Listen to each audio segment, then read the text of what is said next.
Hello, you're watching News Mongolia on MNB World, and I'm your host, Jargalma Dushinjargal. Our top stories for today.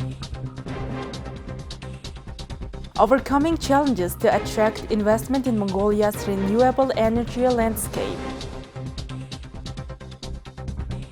Mongolia is currently grappling with the loss of $5 per ton due to the variance engaged in railway transportation. Chinggis Khaan International Airport achieves historic 4-star rating from Skytrax. For the news, stay tuned.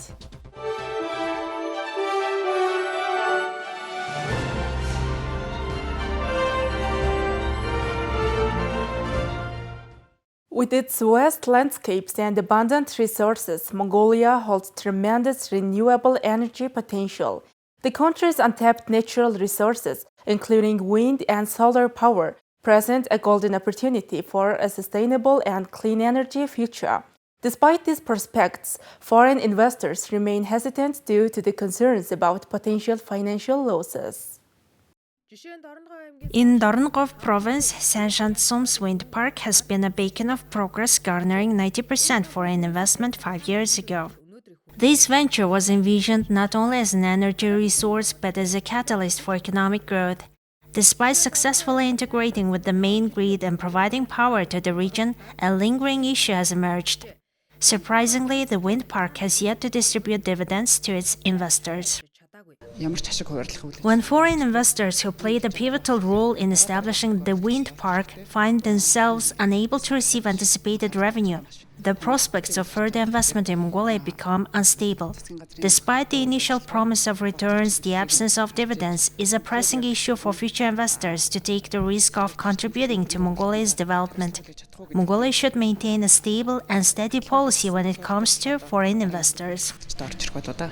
There is substantial potential for future businesses to thrive through adopting renewable energy. Embracing sustainable practices aligns with global environmental concerns and also presents a strategic advantage for companies aiming for long-term growth. Mongolia has uncovered its renewable energy potential to distribute power to the main grid. To fully introduce renewable energy, we also need dispatchable sources of energy that can be adjusted and controlled. Overall, we need total energy sector reform. The growth of renewable energy sources will result in an increased demand for skilled human resources to drive and manage these developments. Expanding the renewable energy sector requires a well-equipped and knowledgeable workforce across various disciplines. Clear and supportive legal frameworks are also essential to instill investor confidence. If regulations are ambiguous or inconsistent, it can deter potential investors who seek stability and predictability. Before the 1990s, Mongolia heavily depended on Russia, accounting for 97% of its total foreign trade goods circulation. However, the present scenario sees a shift, with over 90% of exports directed towards Mongolia's southern neighbor. The North and South railways are facing gauge issues, resulting in Mongolia incurring a substantial loss of $5 per ton in railway trade due to the gauge disparities. At present, Mongolia's transportation operates on the wide gauge of Ulaanbaatar Railway. However, there is an urgent need to import the narrow gauge to Mongolia. During the socialist era, Mongolia had 5 trade zones and 3 transport zones, with 97% of the trade conducted with the Soviet Union and other socialist countries. The current infrastructure, illegally from that time, is ill-suited to accommodate 90% of the present trade with our southern neighbor. Research indicates a significant loss of $5 per ton due to the gauge difference.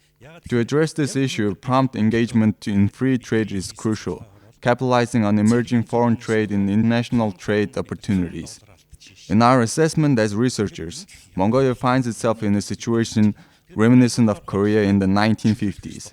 Mongolia faces 2 primary options for development, either based on state-owned companies through the private sector or a potential combination of both. Notable examples of countries that have been developed with the focus on state ownership include France, China, and Russia.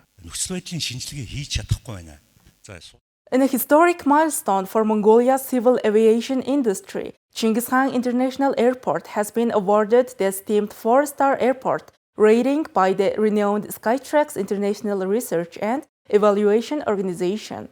This marks the first time in Mongolia's aviation history that an airport has achieved such a prestigious recognition. Skytrax, an international research and evaluation organization headquartered in London, Great Britain, was established in 1989. The organization meticulously assesses over 800 detailed quality indicators, including terminal design, airport products and services catering to passengers and customers, maintenance, and customer service. The evaluation is conducted on a scale of 1 to 5 points, providing a comprehensive analysis of various aspects within the aviation industry. The personnel at Chinggis Khaan International Airport have expressed their commitment to enhancing collaboration with the government of Mongolia, airline companies, special government agencies, and other partner organizations. Their goal is to continue delivering high-quality services to passengers and customers, ensuring a seamless and efficient travel experience. Attaining the prestigious 4-star rating places Chinggis Khaan International Airport in the esteemed company of airports like Frankfurt, Sydney, and London Heathrow. This recognition aligns Chinggis Khaan International Airport with some of the world's leading aviation hubs, known for their exceptional standards and services. Thank you for staying with us. Now let's take a look at currency exchange rates provided by Mongol Bank.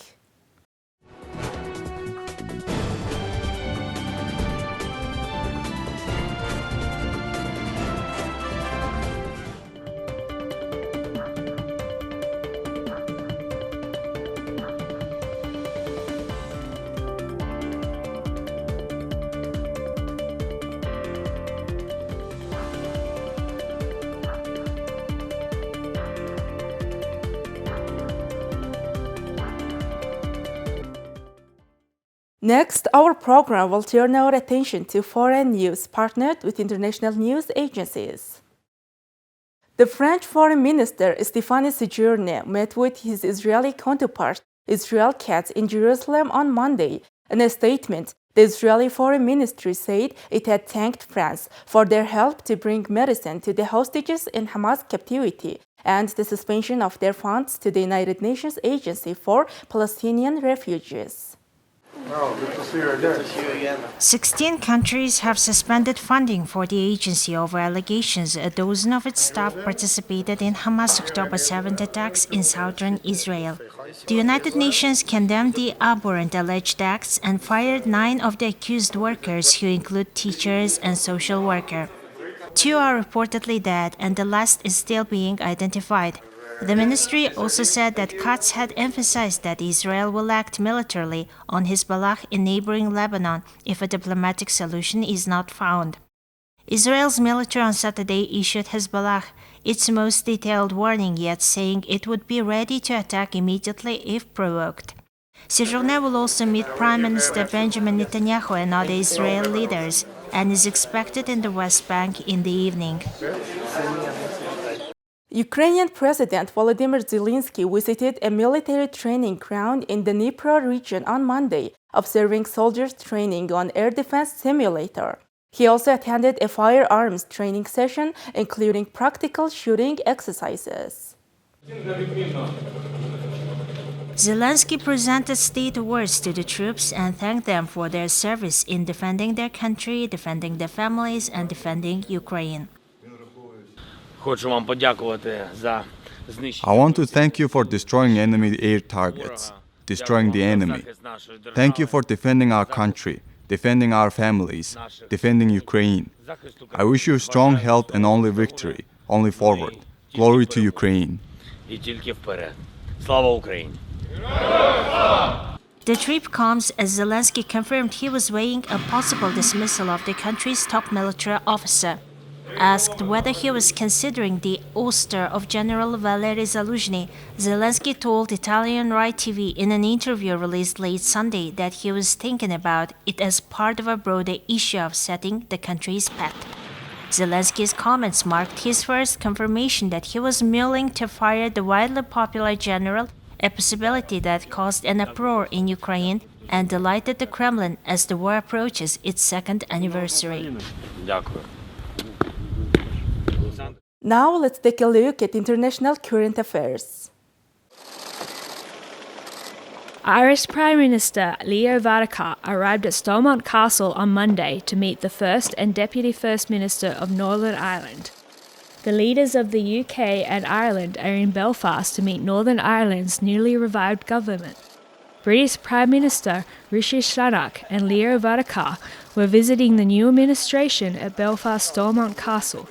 Members of the Assembly appointed a power-sharing government on Saturday after 2 years of political crisis. The hiatus was sparked when the main British Unionist Party walked out of the power-sharing administration to protest post-Brexit trading arrangements. The party was coaxed into returning last week. The ministers in Belfast wasted no time in pressing Sunak's government for more money to restore the region's creaking public services. Now let's take a look at weather forecast for world major cities.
Well, that's all for today. Thank you for staying with us. We will see you tomorrow with more news and updates. Goodbye.